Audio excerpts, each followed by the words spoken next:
ফাগুন যেন এনেকুৱাই। চঞ্চলা ফাগুন, তই বাৰু ধুমুহা হৈ কিয় আহ?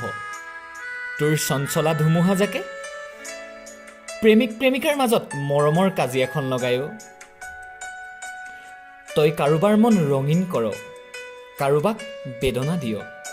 তোৰ যে নিজস্বতা আছে, মই অনুভৱ কৰোঁ জান। তোৰ যে পাতলীয়া অভিমানবোৰ সম্পৰ্কৰ লেখীয়া, সকলোকে লঠঙা কৰি দিয় তই অভিমান কৰি। তুমি বাৰু কেঁচা কলিজাৰ ৰং দেখিছানে?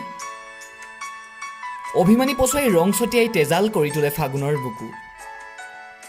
ওলাবা যাম দুয়ো ৰং চাবলৈ জয়াৰ দেশত, আপোন চহৰখনৰ জয়সাগৰৰ পাৰত। মুকলি আকাশৰ তলত বহি চাম মন ভৰাকে। ওলাবা ৰংঘৰৰ বাকৰিত ৰজা ৰাণীৰ দৰে দুয়ো বহি চাম আমি ফাগুনৰ কেঁচা কলিজাৰ ৰং।